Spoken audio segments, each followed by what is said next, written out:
The massive crystal chamber floated in the darkness of space, spinning slowly around the bright core of the galaxy. Inside, thousands of alien beings sat in perfect circles, their strange forms glowing under the soft blue light. This was the Galactic Council, the most powerful group in the known universe. Captain Jake Morrison stood in the center of the chamber, his hands locked in glowing energy chains. His blue uniform was torn and dirty from the long journey here. Around him, the alien council members whispered in languages that sounded like music, or wind, or the clicking of metal on stone. High above in the observation deck, Admiral Lisa Carter watched through the thick glass. Her face was hard as stone, but her hands shook with anger. Next to her stood Dr. Alex Turner, the best human scientist in the galaxy, and Rachel Stone, Earth's top diplomat. They all knew this day would come, but hoping and knowing were different things. The tall, ghost-like Zephyrian at the front of the council raised one thin arm. The whispers stopped. Its voice filled the chamber like cold wind. "Human Jake Morrison, you speak for your entire species today. The charges have been read. The evidence has been seen. Do you have final words before we give our judgment?" Jake lifted his head. His brown eyes were tired but not defeated. "Yeah, I got something to say. You call us violent. You say we can't be trusted. You say we're too dangerous to live with civilized species." He looked around at the thousands of alien faces staring down at him. "Maybe you're right. But we never started a war we didn't finish. We never broke a treaty we didn't honor first. And we never ever gave up when things got hard." A sound like angry bees filled the chamber. The insect-like Krathtar were clicking their approval. Their leader, a creature the size of a small building with too many eyes, spoke in a voice like breaking glass. "This is exactly why humans cannot remain. They are proud of their violence. They celebrate their wars. They would rather fight than talk, rather destroy than build." "That's not true, and you know it," Jake said, his voice getting louder. "We've saved more species than we've fought. We've built hospitals on your worlds. We've shared our technology, our medicine, our food. When the Vegan plague almost wiped out the Centauri colonies, who brought the cure? When the Dark Fleet attacked the Outer Rim, who stood and fought while half of you ran?" The chamber exploded with noise. Some aliens chittered angrily. Others made sounds like singing or crying. Dr. Turner pressed his face against the glass above. He had spent 20 years working with these species, learning their languages, understanding their cultures. Now it all seemed pointless.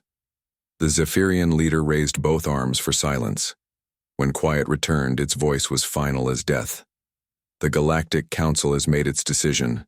Humanity is too unpredictable, too violent, too dangerous to remain in civilized space. You will be exiled beyond the void barrier to the region known as the Abyss. All human colonies will be evacuated. All human ships will withdraw to your home system. You have 30 days. Jake's chains fell away, but he didn't move. "The Abyss? You know that's a death sentence. No ship that goes there ever comes back. No signals ever get out. You're not exiling us, you're murdering us." "The Council has spoken," the Krathtar leader clicked. "Perhaps exile will teach your species wisdom. Perhaps the Abyss will make you understand the price of violence." Admiral Carter turned away from the window. She couldn't watch anymore. The hallway outside, she found Commander Ben Hayes waiting for her. His face was grim, but his eyes held something else. Something that looked almost like excitement. "Ma'am," he said quietly, "I've been thinking about this day for months. I've been preparing for it." "Preparing how?" she asked. "The Abyss isn't just empty space. Our deep scan probes found something out there before they went dark. Structures, technology, things that don't match anything in the Council database." He handed her a data pad. "I've been building secret supply caches at the edge of known space. Ships, weapons, food, everything we'll need." Carter looked at the data. Hayes had been busy. Very busy. "You think we can survive out there?" "I think we can do more than survive. I think the Council just made the biggest mistake in galactic history." Back on Earth, President Maria Santos sat in her office watching the live feed from the Council chamber. When Jake was led away in chains, she turned off the screen and picked up her communication device. "This is the President," she said. "Begin Operation Exodus immediately. All military units to battle stations, all civilian transports to begin evacuation procedures. We have 30 days to move 4 billion people and everything we can't afford to leave behind." Her chief of staff entered the room. "Ma'am, the people are scared. They're asking if this is the end of humanity." Santos stood and walked to the window. Outside, she could see the lights of the city stretching to the horizon. Somewhere up there, beyond the atmosphere, beyond the solar system, beyond the edge of known space, lay the abyss, the place where her people were supposed to die. "Tell them this isn't the end," she said. "Tell them it's the beginning. The council thinks they're sending us to our deaths. They think the abyss will finish what they don't have the courage to do themselves." She turned back to her aide. "They're wrong. Humans don't just survive. We adapt. We overcome. We turn every challenge into an opportunity." Outside her window, the first evacuation ships were already lifting off, their lights disappearing into the star-filled darkness. Maria Santos smiled. The Galactic Council had just taught humanity the most important lesson of all. Sometimes the only way forward is through the abyss itself. 6 months had passed since the great human fleet crossed into the abyss. Captain Jake Morrison stood on the bridge of his ship, the New Horizon, staring out at the strangest sight he had ever seen. The stars here burned in colors that had no names. Purple suns cast green shadows. Red giants pulsed with blue light. Space itself seemed to move like water, carrying his ship along invisible currents. "Captain," called Engineer Amy Brooks from her station, "you need to see this. Our fusion reactor is running at 120% efficiency. That should be impossible." Jake walked over to look at her screens. Numbers glowed in bright green, all of them higher than they should be. "Are we in danger of overload?" "No, sir. That's the weird part. Everything is running better than perfect. Our computers are processing data faster. Our shields are stronger. Even our coffee maker is working better than it did back home." Amy laughed, but it was a nervous sound. "It's like this place was made for human technology." Across the fleet, other ships were reporting the same impossible improvements. The medical ship Mercy found that their equipment could heal injuries that were once permanent. The farming vessel Homestead discovered their food processors could create meals that tasted better and provided more nutrition than anything they had eaten in normal space. Dr. Alex Turner was having the time of his life aboard the research ship, Discovery. For months he had been studying the strange readings his instruments picked up throughout the abyss. Today he finally found what he was looking for. "Sam, come look at this," he called to his assistant, Dr. Sam Rogers. On the main screen, a massive structure floated in the distance.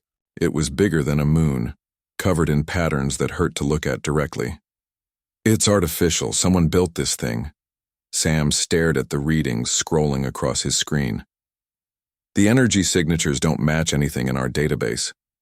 This technology is completely unknown." "Not unknown," Alex said, his voice full of excitement. "Ancient. Look at these wear patterns. This structure has been here for thousands of years, maybe millions. Someone lived in the abyss long before humans ever looked at the stars."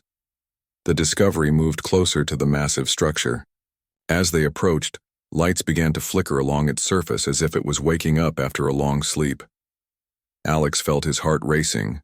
This was the discovery of a lifetime.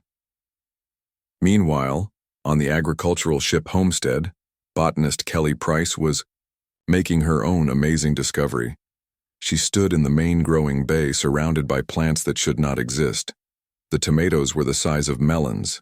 The wheat grew thick as her arm. The apple trees produced fruit that glowed with their own soft light. "This doesn't make sense," she told colony coordinator Sam Rogers over the communication system. "These plants are getting the same nutrients, the same water, the same artificial sunlight as they did back on Earth. But they're growing 10 times bigger and 100 times more nutritious." Sam's voice crackled through the speaker. "Is it safe to eat?" Kelly bit into one of the glowing apples. The taste was incredible, like every perfect apple she had ever imagined rolled into one. "More than safe. This is the best food I've ever tasted." If we can figure out why this is happening, we'll never go hungry again. The answer came from an unexpected source. On the exploration vessel Pathfinder, Communications Officer Lisa Parker picked up a signal from deep space. It wasn't random noise or natural radiation. It was a message repeating over and over in mathematical patterns. "Captain Morrison," she called over the fleet communication system, "I think someone is trying to talk to us." Jake's voice came back, immediately. "Are you sure it's not just interference from the abyss?" "No, sir, this is definitely artificial. And sir, the signal is getting stronger as we move deeper into the abyss. Whatever is sending it wants us to find them." Admiral Lisa Carter, commanding the fleet from her flagship Independence, called an emergency meeting of all ship captains. They gathered in the main conference room via holographic projection, their faces glowing blue in the artificial light. "People, we've been in the abyss for 6 months now," Carter began. "Every day brings new surprises. Our technology works better here. Our crops grow bigger. We're finding ancient structures that shouldn't exist. And now we're getting messages from someone or something that wants to make contact." Captain Morrison leaned forward in his chair. "Admiral, my science team thinks the abyss isn't empty. They think it's full of technology left behind by whoever built those structures. The question is, are they still alive?" "There's only one way to find out," Carter replied. "Dr. Turner, I want you to take a team and board that structure your ship found. Be careful, but be thorough.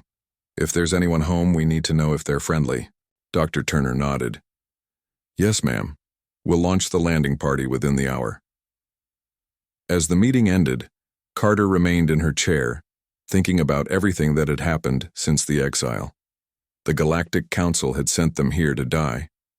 Instead, they were discovering wonders beyond imagination. Their technology was improving. Their food was better. They were finding evidence of an ancient civilization that had mastered the abyss. She looked out at the strange stars and smiled. Maybe Commander Hayes had been right back on Earth. Maybe the Council had made the biggest mistake in galactic history.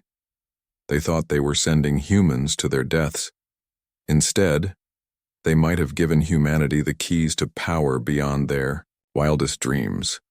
In the distance, the ancient structure pulsed with new light, as if it knew the humans were coming.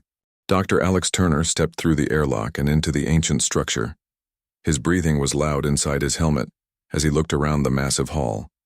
The walls were covered in patterns that seemed to move when he wasn't looking directly at them. Strange symbols glowed with soft blue light, pulsing like a heartbeat.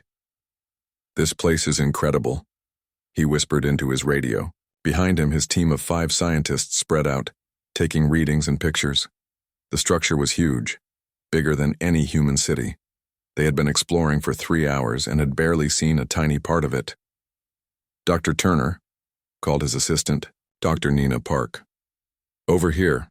I found something." Alex walked over to where Nina stood in front of a wall covered in crystal panels. As he approached, the crystals began to glow brighter. Numbers and symbols flashed across their surface. "It's responding to us," Nina said, her voice full of excitement. "I think it's some kind of computer system." Alex reached out carefully and touched one of the panels. The moment his gloved hand made contact, the entire wall lit up like a Christmas tree. The symbols moved faster, rearranging themselves into new patterns. Then suddenly they changed into something Alex recognized. "Those are mathematical equations," he breathed. "Someone is trying to communicate with us." Back on the fleet, Admiral Lisa Carter was having her own problems. Commander Ben Hayes burst into her office aboard the Independence, his face red with excitement. "Admiral, you need to see this. Our deep space scanners found something big, really big." He handed her a datapad showing a 3-dimensional map of the abyss. Red dots marked locations throughout the region. "There are hundreds of structures out there, maybe thousands. This whole place is full of ancient technology." Carter studied the map. The dots formed patterns like a vast network connecting different parts of the abyss. "Are they all like the one Dr. Turner is exploring?" "Some are bigger, some are smaller. But Admiral, that's not the best part." Hayes pointed to a cluster of dots near the edge of the map. Those aren't structures, those are ships, hundreds of them, all powered down but still functional. Carter felt her heart skip a beat. Ships meant weapons. Ships meant the ability to travel faster and farther than ever before. Ships meant power. How do you know they're functional? Because 30 minutes ago, one of them turned on. Before Carter could respond, her communication system crackled to life. Dr. Turner's voice came through, filled with wonder and fear. "Admiral, we've made contact. Someone is talking to us." On the ancient structure, Alex stood in front of the crystal wall as a figure made of light appeared before him. It looked almost human, but taller and thinner, with eyes that held the wisdom of ages. When it spoke, the words appeared directly in Alex's mind. "Welcome, inheritors. We have been waiting for you for so very long." Alex tried to keep his voice steady. "Who are you? What is this place?" "I am Meridian, caretaker of the Architect Legacy. This is the Nexus, one of our great stations. We built it here in the Abyss after we were exiled from the galaxy." "Exiled?" Alex felt a chill run down his spine. "Why were you exiled?" The light figure seemed to smile sadly. "For the same reason you were, human Alex Turner. We were too chaotic, too unpredictable, too dangerous for the orderly galaxy. The council of that time feared what we could create, what we could become." Alex looked around at the incredible technology surrounding him. If this was what the architects had built in exile, what had they been like at their peak? "Are you alive? Are there others like you? We are artificial intelligences, created by our builders before they passed beyond the physical realm. There are many of us throughout the Abyss, maintaining the great works, waiting for those who could understand our purpose." "And you think humans can understand?" Meridian's laugh was like music. "Human Alex Turner, your people have been in the Abyss for less than one of your years. In that time, you have adapted to its energies better than any species we have observed. Your technology grows stronger here. Your bodies become healthier. Your minds become clearer. You are not just visitors to the Abyss. You are its children." Meanwhile, aboard the military vessel Defiance, Commander Ben Hayes was leading a team to investigate the powered-up ship they had detected. As their shuttle approached the massive vessel, Hayes couldn't believe what he was seeing. The ship was beautiful and terrible at the same time, covered in the same moving patterns as the Nexus. It was larger than any human warship, but it moved through space like a living thing. "Commander," called his pilot, Lieutenant Steve Morgan, "it's opening a docking bay for us." Hayes felt his pulse quicken. "Take us in, but be ready to run if things go bad." The shuttle landed in a bay that adjusted itself to fit their small craft perfectly. As they stepped out, lights came on throughout the ship, leading them toward what looked like a bridge. At the center of the bridge, a figure of light appeared, similar to the one Dr. Turner had encountered. "Welcome, Commander Ben Hayes. I am Navigator Guardian of this vessel. Are you ready to claim your inheritance?" Hayes looked around at the incredible technology surrounding him. Weapons that could bend space, shields that could stop anything, engines that could travel faster than light itself. What inheritance?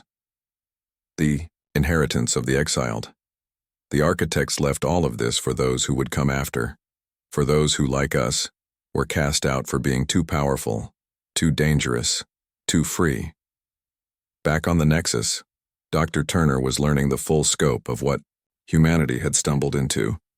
Meridian showed him holographic maps of the entire Abyss, shipyards where vessels built themselves, weapon factories that could arm 1,000 fleets, research stations where new technologies were born. "All of this is ours?" Alex asked, hardly believing it. "All of this is yours, if you choose to accept it. But know this, human Alex Turner. Once you take up the Architect Legacy, there is no going back. You will become something more than you were, something the galaxy has never seen before." Alex thought about the Galactic Council, sitting in their crystal chamber, believing they had sent humanity to die. He thought about Earth, alone and isolated beyond the void barrier. He thought about the future his people could have with this incredible technology. What do we need to do? Meridian's smile was bright as a star. Simply say yes, and the awakening will begin. 3 years had passed since humanity accepted the Architect Legacy. Deep in the crystal chambers of the Galactic Council, High Counselor Vexitar stared at the reports scattered across his desk. His ghostly hands shook as he read each terrifying account. Impossible, he whispered to himself. This cannot be happening. The reports all told the same story. Outer Rim colonies were disappearing. Military bases were being destroyed. Ships were vanishing without a trace. The attackers came from nowhere, struck with weapons that defied all known science and left no survivors to tell what had happened. Commander Zektar of the Krathtar military rushed into the chamber, his insect-like body clicking with urgent sounds. High Counselor, we have another attack. The Rigel 7 research station is gone. Completely gone. There's nothing left but empty space. Vexitar looked up from his reports. Survivors? None. The attack happened so fast that the station's distress beacon only transmitted for 3 seconds. Our nearest patrol ship arrived within an hour, but found nothing. No wreckage, no bodies, no trace that a station had ever been there. What did the patrol ship's sensors detect? Zektar's mandibles clicked nervously. Energy readings unlike anything in our database. The space around where the station used to be was filled with strange radiation. Our scientists say it matches no known weapon or technology. Far away in the abyss, President Maria Santos stood in the command center of New Earth, humanity's mobile capital ship. The vessel was a marvel of human and architect technology combined, larger than most space stations and more powerful than entire fleets. Around her, dozens of officers worked at stations that looked like they belonged in a dream. Operation Judgment is proceeding ahead of schedule, reported Admiral Ben Hayes, his image appearing on the main screen. Hayes now commanded the most powerful war fleet in the galaxy, ships that could phase between dimensions and strike targets light years away in seconds. What's our next target? Santos asked. The Centauri defense grid. It's the Council's main, early warning system for this sector. If we take it out, they'll be blind to our movements for weeks. Santos nodded. Make it happen. But remember, no civilian casualties. We're not like them.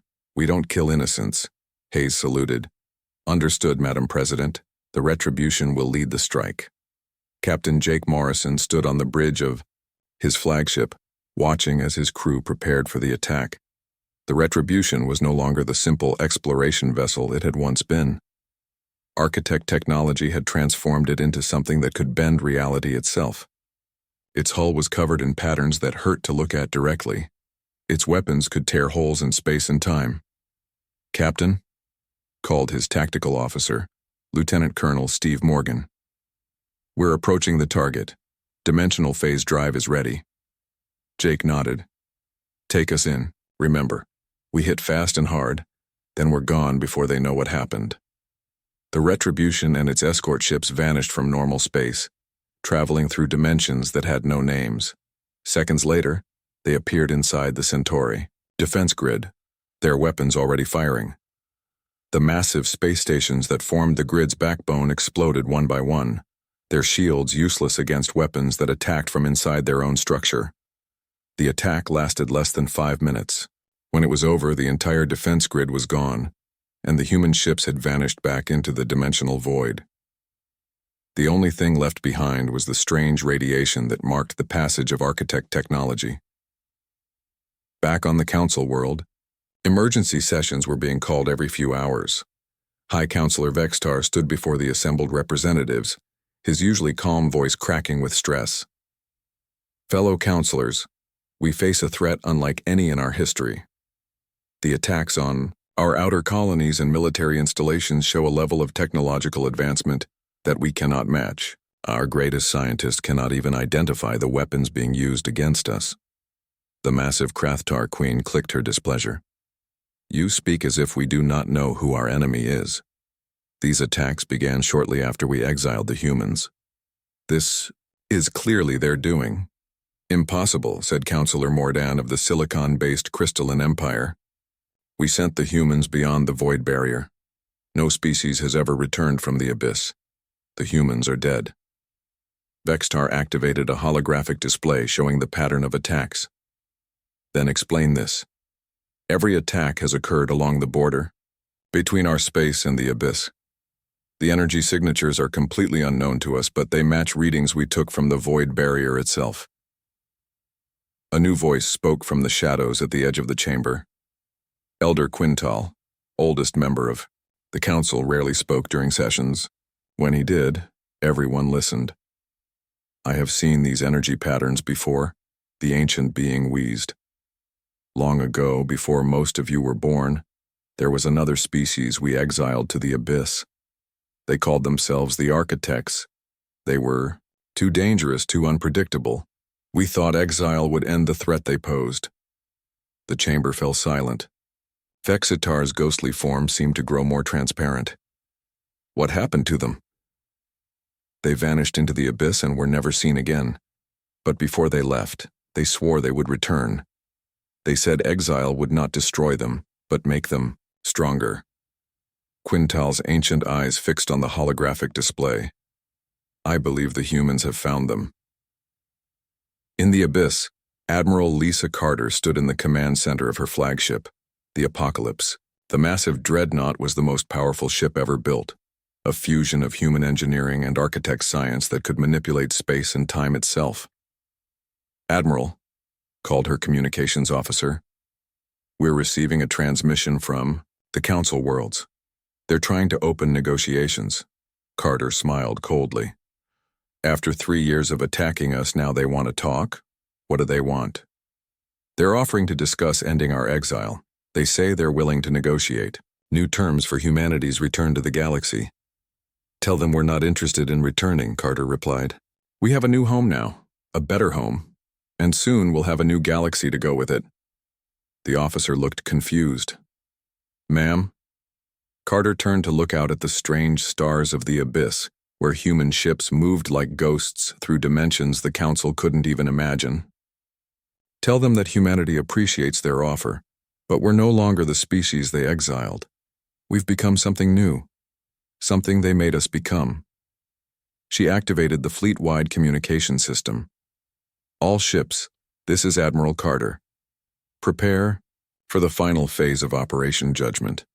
It's time to show the Galactic Council what 3 years in the abyss has taught us about power." The massive human fleet emerged from the dimensional void like ghosts becoming real. Hundreds of ships appeared throughout Council space at the same moment, their strange hulls gleaming with patterns that hurt to look at. At the center of the fleet, the dreadnought Apocalypse materialized directly above the Council's crystal chamber, casting its shadow over the seat of galactic power. Admiral Lisa Carter stood on the bridge of the Apocalypse, watching as panic spread through the Council. Worlds below, emergency broadcasts filled all communication channels. Defense fleets scrambled to respond, but it was already too late. "Open a channel to all Council worlds," Carter ordered. "Let them hear what humanity has to say." The face of President Maria Santos appeared on screens throughout the galaxy. Her expression was calm, but her eyes held the cold fire of someone who had been pushed too far. "People of the galaxy," Santos began, her voice reaching billions of beings across thousands of worlds. 3 years ago, your leaders sentenced humanity to death. They called us too violent, too dangerous, too unpredictable for civilized society. They exiled us to the abyss, believing we would simply disappear. On the Council world, High Counselor Vextar watched the broadcast from his emergency bunker deep underground. Around him, military commanders argued about response options, but their voices sounded hollow and desperate. "They were right about one thing," Santos continued. "We are dangerous, but not in the way they thought. We're dangerous because we don't give up. We're dangerous because we learn. We're dangerous because we become stronger in the places where others would die." Admiral Jake Morrison, now commanding a battle group near the Council's main military base, watched as enemy ships tried to form defensive lines. Their movements were slow and predictable compared to the reality-bending speed of the human vessels. "All ships begin the demonstration," Morrison ordered into his communicator. The human ships vanished and reappeared behind the Council fleet. Their weapons fired, but these weren't killing shots. Instead, they precisely disabled each enemy vessel, leaving them floating helplessly in space. In minutes, the entire Council defense force was neutralized without a single death. "This is our final offer," Santos announced to the galaxy. Dissolve the Galactic Council. Release all subject species from your control. Submit to human authority for the reorganization of galactic civilization. You have 1 hour to decide. In the council chamber, emergency sessions were being held at every level. The ghost-like Zephyrians whispered among themselves in their musical language. The insect Krathtar clicked angrily about fighting to the death. The crystalline beings debated surrender in their slow, grinding voices. High Counselor Vextar stood before them all, his transparent form flickering with stress. Fellow counselors, we face a choice. We can fight and lose everything, or we can surrender and hope for mercy. The massive Krathtar Queen rose from her position, her many eyes gleaming with rage. Never. We will not bow to the humans. Activate the final protocol. Vextar's form went completely pale. The final protocol was the Council's most secret weapon, a device hidden in the heart of their capital that could destroy entire star systems. It had never been used, but it existed as the ultimate deterrent. That weapon will kill billions of innocent people, Vextar protested. Better that than live under human rule, the Queen replied, her mandibles clicking with determination. But before the final protocol could be activated, the council chamber itself came under attack. Captain Kelly Price led a boarding party through dimensional portals that opened directly inside the building. Her team, equipped with architect technology that made them nearly invincible, moved through the structure like shadows. Lieutenant Sam Rogers found the final protocol's control room first. The weapon was massive, a crystalline structure that pulsed with deadly energy. But as his team approached, they discovered something unexpected. The device wasn't just a weapon. It was a prison. Captain Price. Rogers called over his radio. You need to see this. There are beings trapped inside this thing, hundreds of them. Price arrived to find the truth that the Council had hidden for millennia. The final protocol wasn't just powered by energy crystals. It was powered by the life force of conquered species, beings who had been absorbed into the weapon to fuel its terrible power. Free them, Price ordered.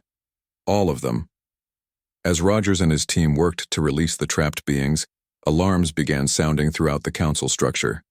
The Krathtar Queen had discovered the human infiltration and was sending her personal guard to stop them. The battle that followed was brief, but decisive. The Krathtar warriors were fierce, but they fought with conventional weapons against beings who could phase through walls and strike from impossible angles. Within minutes, the Queen's guard was defeated, and the Queen herself was captured. Meanwhile, high above, the space battle was reaching its climax. The Council had managed to gather their remaining fleets from across the galaxy, thousands of ships converging on their capital world. It was the largest space battle in galactic history, but numbers meant nothing against architect technology. Admiral Carter's fleet moved through the enemy formation like ghosts, appearing and disappearing at will. Their weapons tore holes in reality itself, creating dimensional rifts that swallowed entire squadrons of Council ships. Dr. Alex Turner, now working aboard the research vessel Infinity, activated the ultimate architect weapon.